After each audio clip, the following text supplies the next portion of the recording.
Welcome to Brewed in Monmouth, the real estate tea with Kate and Doreen. We're here to talk homes, hometown gems, and real conversations with the entrepreneurs and locals who keep Monmouth County buzzing. I'm Kate, and as always, I'm Doreen. Each week, we're bringing you the voices behind the businesses, the stories behind the sales, and the tea you need to hear. So grab your favorite drink and let's get into it. thanks for tuning in to another episode of Brewed in Monmouth. We are so happy to have Linda Lautenberg here, who is the founder of EvolveMe, a professional growth organization for women who are coming back into the workforce, correct? And tell us a little bit about that and how you got started. Sure. Thanks, Kate. So, and thanks for having me, Doreen and Kate. You're so welcome. We started EvolveMe right before COVID. I had been just re-entered the workforce about a year before. I had worked with my co-founder, Judy Schoenberg, at a startup. When the startup ran out of money, we'd had spent a lot of time talking about how we came to work for that startup. I'd had a 16-year career break. She had made a pivot. We were both about 50 years old and really had been thinking that it was too late for us to kind of have a next chapter. And after talking to a lot of people, we found that everybody felt the same, that it was really isolating, that all of a sudden you felt like at that age, maybe your kids are starting to go to college, people are leaving, and all of a sudden you're like, this was great that I gave up my time for my kids, or I stayed on this career track because it worked for my family. But now all of a sudden it's too late, and I've left it too late. And now what am I going to do with the rest of my time, right? Yeah. And we didn't want people to feel like that. It's when you're trying to come back or make a change at that stage, it's very isolating. You can't really Google your way out of it. You need to do it with somebody. You can hire a career coach, but now you've just got one person you're talking to. That's and right. What we really wanted was to bring a lot of women together that were going through the same life stage so that they could inspire each other. So we felt like you needed community, and you also needed a structure, some steps. Mm-hmm. Because oftentimes if you're thinking of changing jobs or coming back into the workforce, the first thing you think you need to do is dust off your resume and start putting that together. But it's not really helpful because you don't know what you want to do yet. And that's where I was stuck. I had no idea what I wanted to do. I felt like if I at least knew what I wanted to do coming back, that I would be able to do that. So anyway, that's how EvolveMe was born.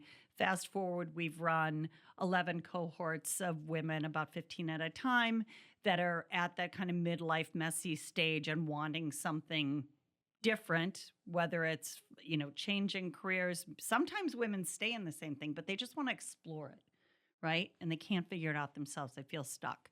And then we also do corporate programming, corporate workshops to help people like their jobs, love them even more, so maybe they don't have to change. Mm-hmm. Maybe they can find a better path forward at the company that they're at. And the company hires you to come in and do that? Yeah, big global companies. We've done some really, really interesting workshops. A lot of them lately have been focused on career stage, like trying to think about some of that human-centered work, like voice and visibility, reimagining, finding your spark. What are your strengths? What's your career path here? Avoiding burnout. Everybody's talking about burnout a lot. How can you work on work-life balance? So that kind of those kind of human-centered tools that we all need as opposed to just technical skills. So kind of finding what you love and figuring out how to make it part of your life now. So like we have so many people who move out here. They leave their job in the city. Maybe they come out here to raise their family. And now, like you just said, they're through high school, the kids are going off to college, and we have these stay-at-home moms who are privileged to stay home, and now they're saying, how do I get back into that, right? What do I do? How do I change my wardrobe? How do I even conversations, right? Like there's certain buzzwords and whatnot that you're not using at the PSA that you might be using when you're trying to get back into some work environment somewhere along the way. So you help them rediscover their passions and how to get on track? Yeah, so we have a method. Again, like it's to get back into the workforce or make a change, you can't just start dusting off your resume. It's all really starts from the inside, that work. And so it's taking some time. And we have a whole method that starts kind of from the inside out, but it's really taking the time to discover what it is that you even like. Like, what do you even like to do? right? Yeah. Like you might have been working at the same place for 20 years and you might be really good at it, but you might not like it anymore. You're a different person than when you graduated college, right? Absolutely. I 20 years was ago, for on sure. Wall Street doing deals and I liked it then, but I don't sure as heck don't want to do that now. I don't want to, I'm not interested in working until 1 a.m. I don't even want to work with that crowd of people anymore, right? Motherhood has changed me. You Life so has much, changed yes. me. Being on the planet has changed me. I want different things. And that's the same for so many people, men and women. And so you need to spend some time really thinking about that and then really thinking about what your strengths are. What are you good at? What are your values? Your values, that's really important. Yeah. Because if you've got a great job, but your values don't align with the company, it's not going to work out, right? So it's thinking about what your day looks like. Do you want to work from home? Do you want to commute? Not many people do anymore, but we're doing it, right? So just spending time thinking about that and really getting clear on what that would look like in the future. And honestly, I mean, I'm going to be 60 this year. Like, I don't, amazing. But I mean, a lot of like people that are our age, we don't necessarily, I don't want to work for a company. Well, I have a company, but if you offered me a job, I'm not ready to have a boss right now. Yeah. So can you work for somebody, right? A lot of us can't. As stay-at-home moms, if you've been home running that's like running. No, you've been your own CEO for however many years. Right? It's very hard. You want a boss now, or maybe your spouse is starting to think about scaling back. Do you all of a sudden want to be the person that is constraining your vacation time? There's just, you have to think about how it's going to fit in your life. And then once you get through that and you have an idea of what you'd like to do, then a lot of us have so much imposter syndrome at this point. Like if you've been out of the workforce for a while, you're right about the lingo. When I started back working, I didn't even know what people are talking about. I'm like, how can I learn these words? What are you saying? I don't know what, Well, not just that, like the jobs. There's jobs now. I bet my kids, I have 3 kids, they're little. I have a 4, 5, and 8-year-old. I don't think their jobs have been probably created yet. They have not. And in that 16-year break that you took and that other people have been privileged to take, all these other jobs that people don't even know about have been created. So that's another facet to it, educating yourself on what is actually available. What's out there, exactly. And then the job you did was totally revamped. Yeah. And I was filling out my sizes for the stores. I was doing it with paper and pencil. You know what I'm saying? Now it's all computerized and there's an algorithm that they follow and you're not even doing what I was doing then. I don't know how they do it today, but it's different. So I wouldn't be able to go back to that job. Yes, you would. Actually, we've worked with like that's a great example. Like I know one woman that came for our program. She was in marketing. She took a career break. She wanted to go back into marketing, but when she was in marketing, it was all paper, right? It was magazines, it was print ads, it was all that. And so she was like, "How do I get back to this? Because I still have the same." Like transferable skills that made me really good at marketing. I don't know the tech. I don't know I don't know that world now, but she experimented her way back in through doing some pro bono work, through some project work. Because honestly, that's the thing. Like talking a lot now about AI and, how are people our age going to work in the age of AI? It's just a tool. All these digital things are a tool. You can take a class, you can take a tutorial and learn that, but it's all the skills that we bring to the table at this point just by living and having perspective and judgment and wisdom. That make us really valuable right now, right? Yeah.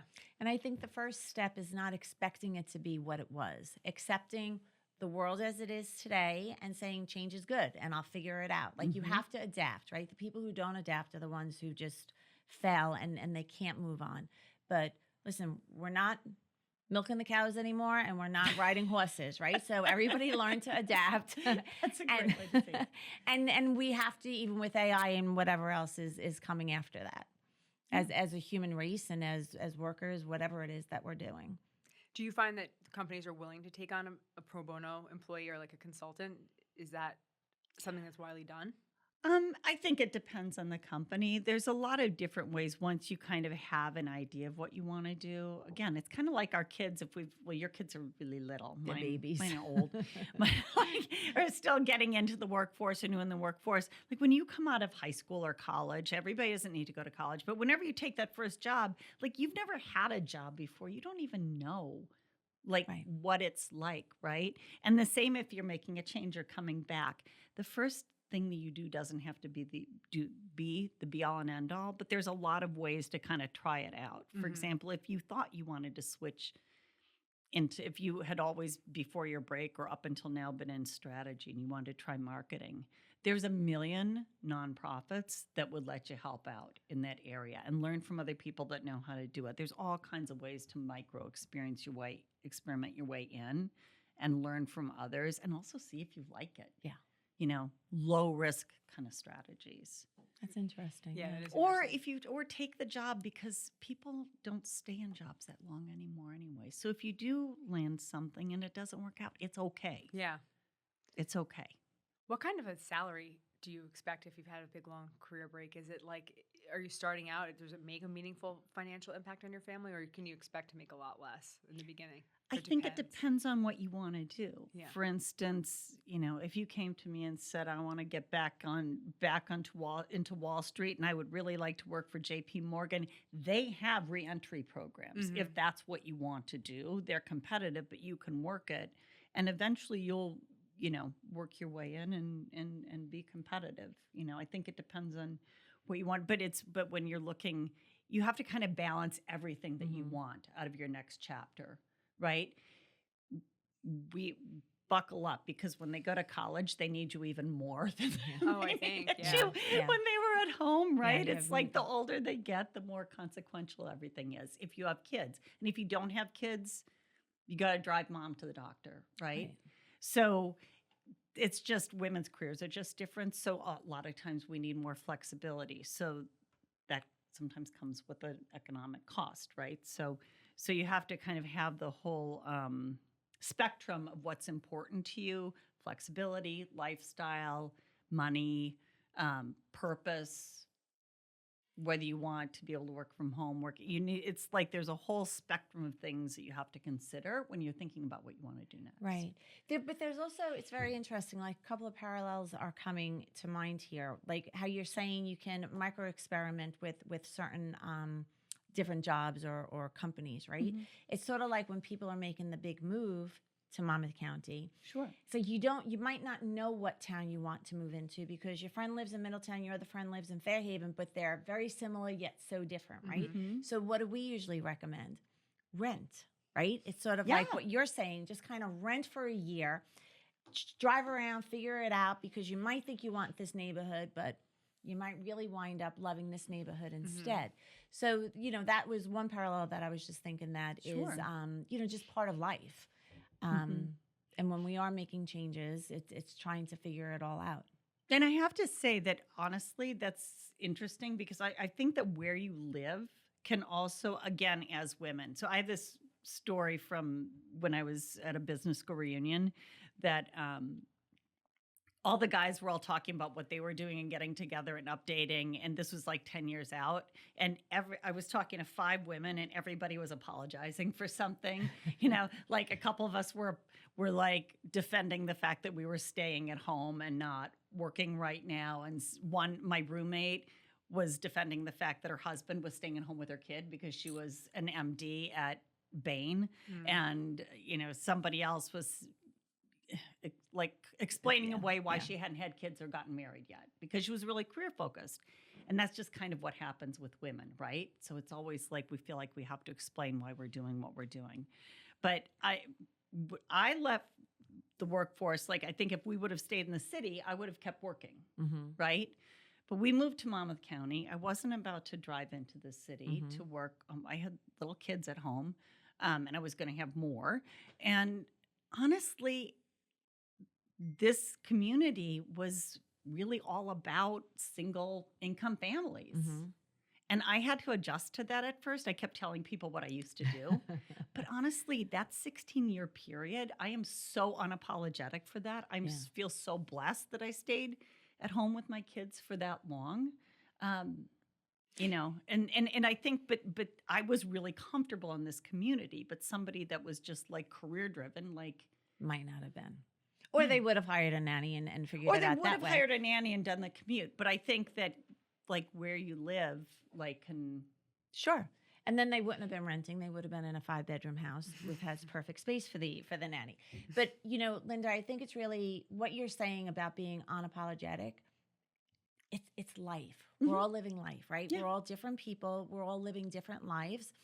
And as long as you're doing whatever it is you're doing to the best of your ability, why do you have to apologize for it? You know what I'm saying? Like but it is a different way of thinking, because I think we were taught to fill a certain image or be a certain way. And like your girlfriend who wound up having the job where the husband said, you know what? This is more important. You take care of this. I can raise the children, because of course a man can do that, because it's a little bit different. Right. Why does she have to apologize? God bless her, right? Yeah. Because she married a man who was willing to do that for her. Your friend who decided not to have children right away, God bless her too. You know what I'm saying? Like she's fulfilling whatever needs work for her and her husband, if she was married. And it's okay. And I think women have to learn it's okay. It's okay. Just listen, don't be a mean, horrible person. That you might have to apologize for. You know, you're cutting somebody off on Route 35, or, you know, you're cutting in front of somebody on, you know, the line at Delicious Watches as you're trying to pick up your pie. You don't want to do that. But for the most part, just accept who you are, accept what life gave you. And if it is you can't work because you have to take care of your mother and drive it to the doctors or whatever, be grateful that you're able to do that. And I think women have to come to that mindset being okay. Yeah. Yeah. And it's what works for your family too. And it's what works for you and your family right now. I mean, I guess and that's different the whole in 10 years. Point of what Judy and I do is that like every time you make decisions, you and your family make decisions, you make them for a good reason. So enjoy that moment, because that's all good. And then when you're ready to do something else, it's not too late. It's just not too late for anybody now. We're all living to be 100 years old at this point, right? Yeah. Like people are working until their mid-70s, their 80s. Like we've got a lot of time. Yeah. So just don't freak out. It's like once you're ready to go back, and you don't have to go back to work full time. You can have a whole portfolio of things that you do. Right. Right? Look, whether it's you're doing real estate, you're doing this podcast, you're doing a million other things as well, right? Like even just like all the volunteering that you do, and that's opening up, you know, different avenues for you as you're working out, and, you know, whether it's in the city or out in the suburbs. There's so much that I think that we can apply of ourselves and our education and our life experiences to things that we're doing today, because every day we're a different person. Yeah. Right? Every day we carry yesterday with us, and it sort of changes us just a little bit. Just a little bit. And you have to embrace that and be aware of it. You know, so like I see you for where you are today, or I see me for where I am today. And the networking in some of these mom groups too, though, even if I think I'm 40, so I'm a little bit younger, but it's a little bit different now. I feel like most people are 2-income households. Yeah. And I think it's especially going to be different for our children. I think like my kids are definitely. Oh, yeah. Yeah.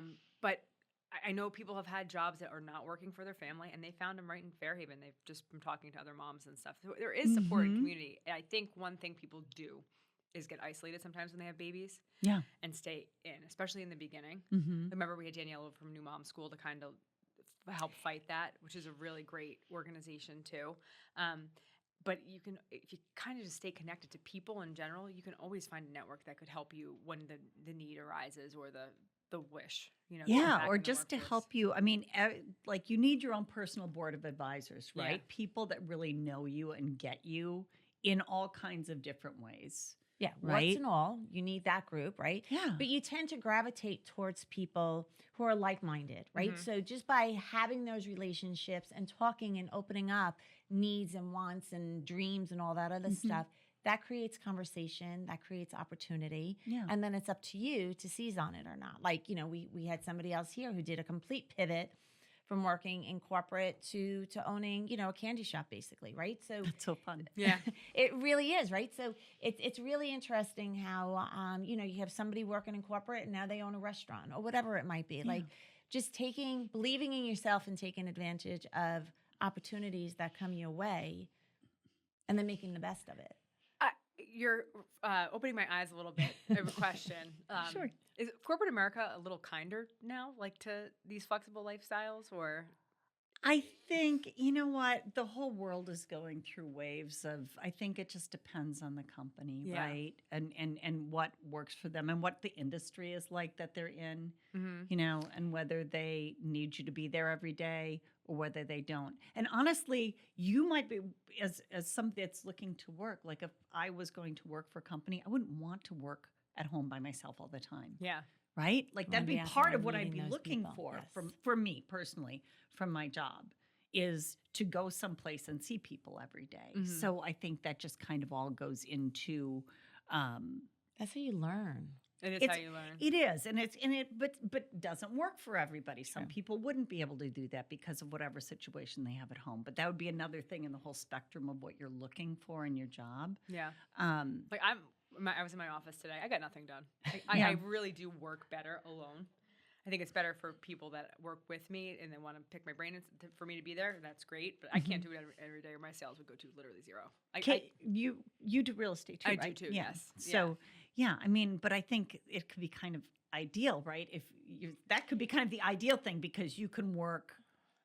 Yeah. You can work in a hybrid environment, which I think a lot of people will say that is the nicest for them, is if they can have some at home time and some being around other people time. Because if you do run in the office to make a book because you're going on a listing appointment, it's like, I'd love to chat with you and help you with that problem, but I really just don't have the time. But then I find myself actually chatting more too. And I find myself disturbing people. Like, oh, what'd you do this weekend? Because you crave that socialization, but at the same time, it's like, But in terms of corporate America changing, I mean, I don't remember paternity leave being a thing back in the day then. You know what I'm saying? So I think that corporate America has gotten so much more family friendly, if I can call that. I don't know what the right jargon is, but, with paternity leave and longer maternity leave and stuff like that. And did you see that article in the Wall Street Journal, though? Did women ruin the workplace? Oof, no, I can't do that.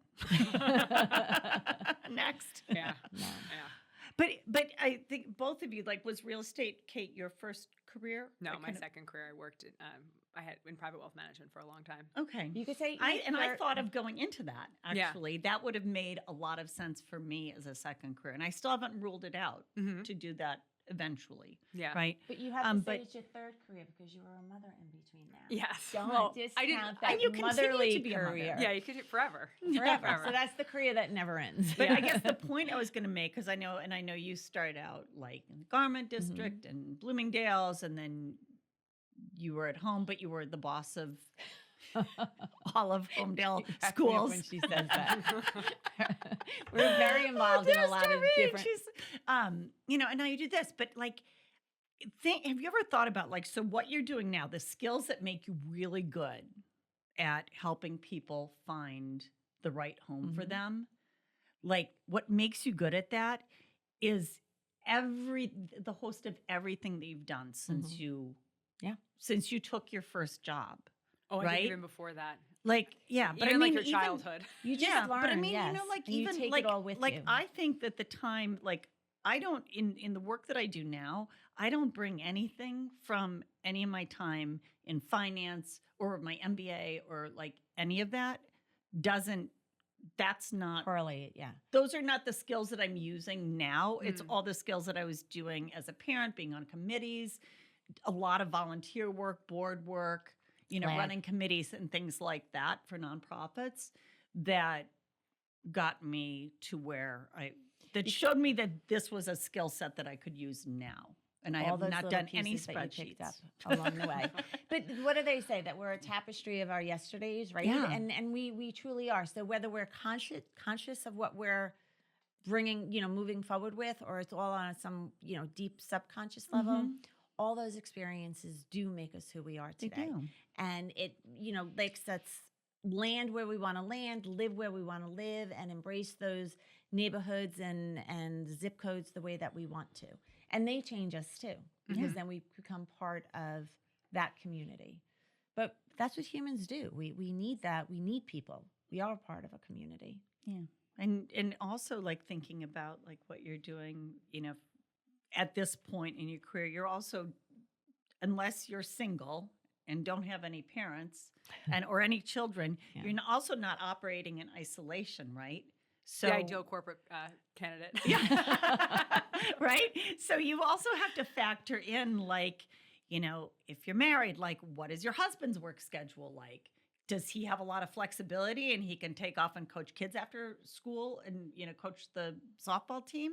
Or, I mean, my husband's a doctor. He has zero flexibility. Yeah. He has to plan out his vacations a year in advance.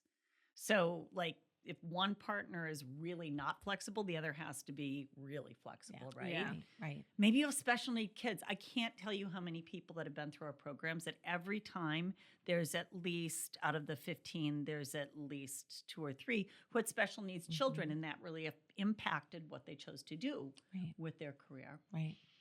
Right, because there's some things that you just can't put on hold, you know? No. And you have to take care of what's the most meaningful to you. And it's not always the almighty dollar. No. I mean, kind of sometimes is, but it really isn't. Yeah. You know, there's so much more. Have you paid life. for therapy for children, though? It's pretty expensive. Oh, yeah. I know. But it's hard. But I think it's great the way that you're helping people rediscover themselves. I think what you and Judy built is just awe-inspiring. I think that you do have a wonderful skill set. I was telling Kate earlier how we worked together during Flag, during we COVID. Did. That was fun. That was so fun. It was so rewarding. Tell us about it. Tell us you about it. You want to tell us about it? No, I did the Middletown, and you started it. We did. Good. I'm going to have to think for a minute. Think over it, right? But we started. I think I don't know how I came across it, but I saw that somebody like in Westfield or something, right? Yeah, somebody up by, I think towards where my sister-in-law lives. They had put together, if you couldn't take your back to that horrible time, like we had all these people that were, you know, that had to still keep going to work because they were essential caregivers workers. And essential workers and, you know, our police force and our hospital staff, and they were just burning out and just 24/7. demoralized and was, you know, and then here we were all stuck at home and we just felt like, oh my God, helpless. Like if we could just help somebody, you felt so helpless that you couldn't do anything. And then you had restaurants that were like going to lose their businesses because nobody could go. And so some genius up here, and I think we were the second one here in Monmouth County, came up with this idea for Flag where they would take donations, use the donations to buy food from the local restaurants and then take those, keep them afloat, and then take the food and get it delivered to the first responders. Hospitals, right. So it was a win-win. The first responders felt supported, the restaurants, it helped them stay afloat, and it helped the community feel like they could somehow do something. Because if you remember, those people working in the hospital and whatnot, they didn't even want to come home because they were afraid if they were going to expose their family to something. So they were working and living, you know, there, and there's only, you know, so much food you could eat at a hospital, right? So when we would bring them in, you know, we had like certain delivery people, certain organizing people and everything, but when they would deliver the food, it was literally, it would bring tears to your eyes because you knew you were just making them feel so seen and so special. Yeah. And we were so grateful for everything that they did. It's actually very upsetting. It was just so wonderful what we were doing. And it was truly an honor and a privilege to work. I did the Middletown area to work that with you. We had districts. Oh, cool. Yeah. It was great. But we got the kids involved. So the kids got to feel like they were participating because we had like different companies. Like I think CeraVe was a big one. Is that okay to say on this? Yeah. Like they donated like so much stuff, like things that people needed, like moisturizer and stuff, and the kids would get together and package it up and put it in little care bags. It was just, it was really, I forget the woman's name that thought of it, but it was Mrs. Flag. Mrs. Flag. I felt so honored to have But she found her post. But she took her skill set, whatever it was, and figured out how to do this in her community. She was an organizer of people. Yeah. Yeah. But who would have thought that, you know, back in, I don't know. I don't know. I was really October glad of Doreen 19. signed on. I knew Doreen. You take Middletown. You got that. Got it. We got it. But that was really another Yeah. great thing that we were able to do, and just take our energy, it seems silly to say call it a skill set, but take your network too and work that. Everybody has a network. Everybody has a network. And look at the skill sets that would come out during that too. I think people would learn things about themselves that maybe they wouldn't feel comfortable doing or leading. Can you be in charge of this? Well, I can't be. Yes, you can. Yeah. And just take it and Push yourself a little bit, right? Yeah. Yeah. Oh gosh, 5 years ago. I know. Were your girls home then? No, they were in school. Jillian was home. She was still in high school. She lost a whole cheerleading year. Oh my gosh, I can't even talk about that. The yearbook with the mask, and they had to sit, 20 feet away from each other on the bleachers, and you were just sitting there saying, "Oh, graduations like that." Yeah. Right? The graduations that didn't even happen. Yeah, it was just an insane I remember time, the day that New York shut down. That Judy and I had done all these coffee things. We were putting our first cohort together. We were so excited. Now this was going to happen. And our last coffee, we had it scheduled and people were coming. We had this office that we were using in FIDI. And we had a guest coming in and speaking to how you said, even not knowing what to wear. We do have a stylist in our program that helps people figure out what to wear. Oh, that's nice. Nowadays at work. And she was a virtual presence. She was a photographer. So she would tell you like how to show up for headshots and stuff, but also became a virtual presence kind of person through this. But I remember she was our guest speaker. And she was out on Long Island. She's like, I can't come in. It's shut down. And there was nobody there. And that was our first Zoom. We had to figure out on the spot how to work Zoom. Everybody that had signed up, how to give them a Zoom link and how to beam somebody else in to be a guest. And like, it's so funny because now that's just part of the lexicon. Yeah. Right? Do you remember the people that would Zoom bomb? They would like go into people's links. They'd be like naked and they'd come back out. Remember that? Yeah. A lot of people got in a lot of trouble if they didn't know how to dress properly. But it's funny when you said that about the headshot person, because when you were now working and presenting yourself on camera, you had to look a certain way. You still had to get dressed. You still had to figure all that out, right? Yeah. So it was kind of like taking the headshot to like a whole nother level. Whereas when you were in your office just talking to somebody on the phone, it was different than being face-to-face with them, through Zoom. But also when we worked in the office before, you just wore a suit, right? Now, who the heck knows what you're supposed to wear, right? It's so industry dependent and, so even company dependent. Company dependent, exactly. Well, it's like everybody wants to be like Mr. Wonderful. Wear a suit up top, right? And then his little, Bermuda shorts and flip-flops underneath. It cracks me up when I see him. But yeah, it's so much has changed, but you helping them, whether, it's city-based, whether it's, suburban-based and everything, I think that it's a wonderful opportunity, and it shows people how you and Judy, became really a driving force with helping women get back into the workplace. And I think that's really great. How do people find you? So we have a website, and it has some freebies on it too. If you're just starting to think about, what do I want to do next, but you just want to dip your toe in, we're very, I think you'd agree, like taking action is always the best step, because if you just stay stuck, you can just kind of keep going around and around. So if you wanted to do one thing, we have a website. It's EvolveMe.work. Do you send out show notes? Okay, so I'll put some links. Okay, I'll give good. you some links for that. But we have, and you can learn about our Reinvention Collective. We won't be doing it again now until March is when our next one is. We've got time. Are they in a place or is it online? It's hybrid. Remember, hybrid's good, right? Yes. So the entire course is online. It goes for about 10 weeks total, but we've got some breaks in there, and we know when schools go on vacation and all that. So, but the course itself is a 10-week course. It's all online, self-paced, and then we meet. Our method is has 4 main sections, 2 modules per section. So for each section, discover, amplify, refresh, and embark. We meet in the city for one day in person as a group, and in between you'll meet with a accountability group. And the course has, it has video training, or you can read the training. It's got worksheets and things to help you think and process. It's got all kinds of resources, articles to read, and all of that. And then you work through everything with your accountability group, and then we meet once every quadrant. So that's a great structure. Yeah, but it's very soup to nuts. It's Discover is all about figuring out, trying to get some clarity on what you want to do next, and then Amplify is about getting rid of the imposter syndrome and believing in yourself. Believing in yourself. And that's where the group again comes in, because in Discover, they helped you think about what other things you might be able to do. In Amplify, you can see yourself mirrored in other people. And that's one of the best ways to bring your confidence up, to take the next step. And then once we've done all that inner work, then we go into refresh. Then it's time to take a look at your resume, because now you know what you're trying to market yourself as. These are your marketing tools. So your resume has to project what it is that you're looking to do next.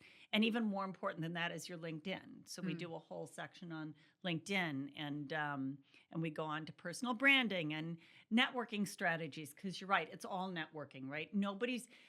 We have so many women come to us and say, I'm so frustrated. I have sent out 200 resumes and I have gotten not even a rejection back. They just went nowhere. And that's because you're taking your entire life, everything that you've done, everything that you are, and you're sending it out to an algorithm, and you're not getting anything back, right? That's just not, you might get lucky, but in general, the way that you're going to find your next opportunity is going to be through networking. And there's strategies to networking. Right? But, both locally and like on your network. Scale. You're usually where you're going to find your opportunity is going to be like on the third ring of the onion. So there's the people you know, and then who they know, and then who they know, and then there's your job. So there are strategies to doing that, and then interviewing skills, and then we're done. So it's like the whole soup to nuts.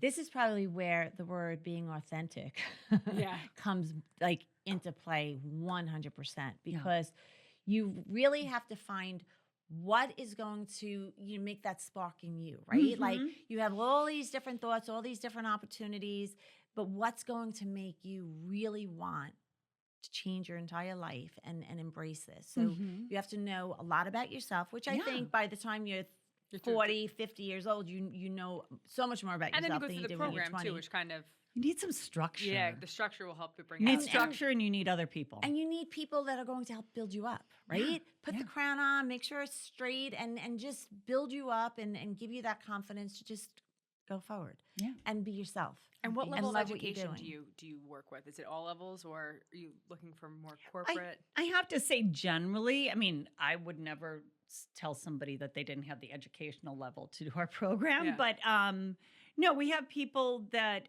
generally, I would say the women have college degrees, but a lot of times, a lot of people with second degrees, we've got people with PhDs, but it's not really about the degree so much as just like kind of what experience and the hunger. Yeah. Because at that point, I think our generation got very hung up on second degrees. I think the next generation is not going to be so because how many college graduates graduate with a degree that they don't even wind up using in the workforce?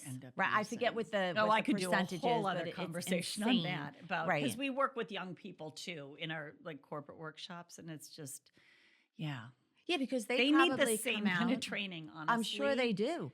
They come out, they work really, really hard for the 4 years or the 7 years, whatever it is, and then they think, the world is their oyster, and, the streets are paved in gold.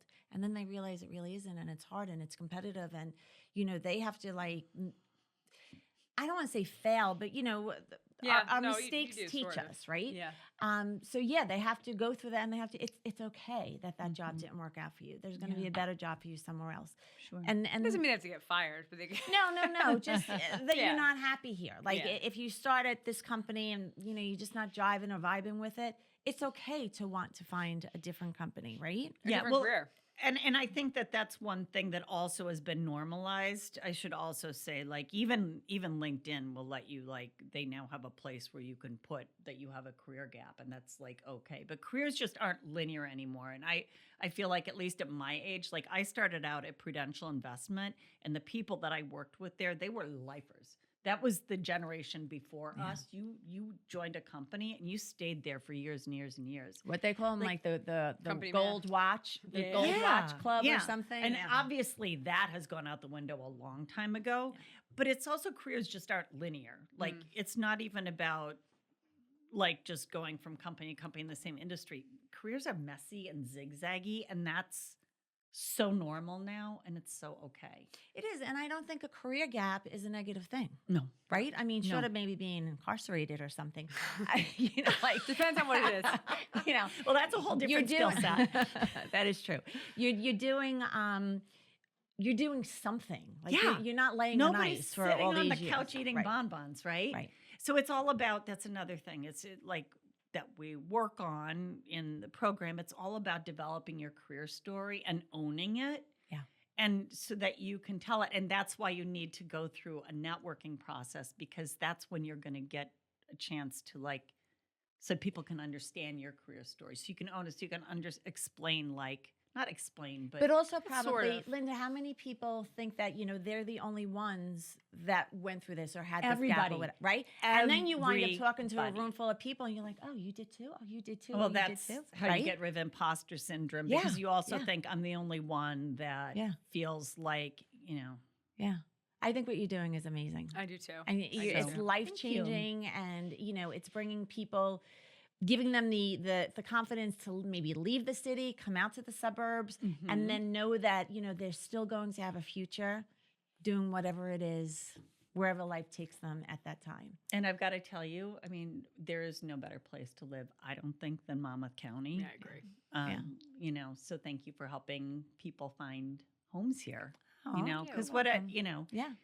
But the rest of the country, whatever they think about New Jersey, I'm always like, shh, don't tell them. Yeah. It's really great here. Stay on the turnpike. It's really great here. We've got the beach a half hour away. We've got farms that way. We can be in the city in an hour. We can be in Philly in an hour and a half. We can get on the train and go to D.C. I mean, we've got so many parks in Monmouth County. We do have Newark Airport, though. We got to work on that. Terminal A is really great. No, just the delays. Oh, I know. So well, delays, but I think that's great, and we're so happy that you took the time to be with us. We're so sorry much. Judy couldn't make it, but give her, our best too. And I think what you're doing is life changing for so many people. So it's a gift. Thanks. You're welcome. It gives back. Yes. It does. Thank you.